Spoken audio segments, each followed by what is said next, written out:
Je suis Alex Mounsami, vice-président de l'Association culturelle guadeloupéenne des Amis de l'Inde, communément appelée les Amis de l'Inde.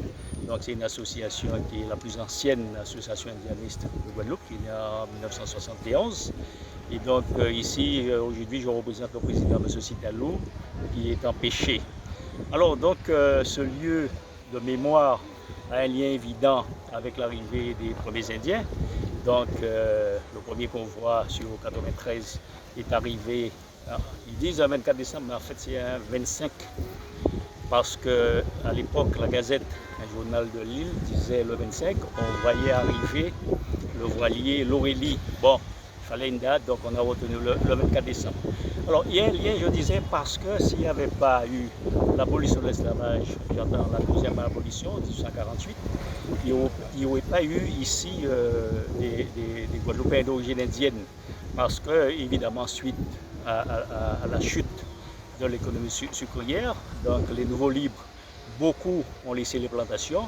Et contrairement à ce qu'on entend parfois, il y en a qui sont restés pour travailler. Évidemment, ils demandaient un salaire beaucoup plus élevé que celui de l'Indien. Et l'Indien a eu quand même la primeur parce que, à l'époque, le Conseil général, le Conseil colonial disait que l'Indien, c'était quelqu'un qui était docile, travailleur, il n'avait pas besoin d'avoir quelqu'un derrière lui pour faire le travail. Donc, ils ont fait le choix de l'Indien. Et donc, il y a eu cette cohabitation. Pas toujours facile sur les plantations, mais ce qui a réuni, je disais, tout ce monde-là, c'est le créole.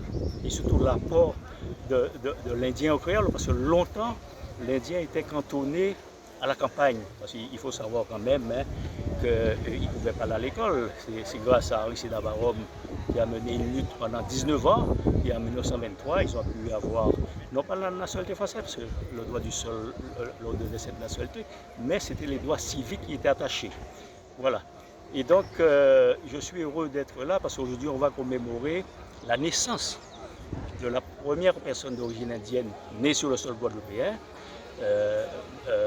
Mme Monouchi Méry, qui est née 34 jours après son arrivée. Sa mère était enceinte déjà sur le bateau.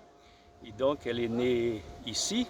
Et nous, au niveau des Amis de l'Inde, nous, au premier mort, on a commencé un travail, et grâce effectivement aux recherches de feu Jacques Ayachon, on a commencé à faire installer des stèles du premier Indien décédé dans les communes. Donc, on a commencé par au Petit Canal, on a érigé une stèle à Port-Louis, à Saint-Claude, etc. Donc, le travail va continuer.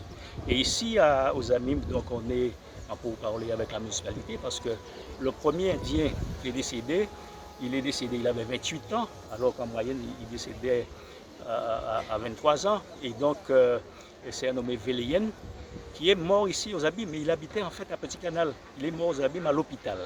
Voilà ce que je peux vous dire aujourd'hui par rapport à notre présence ici.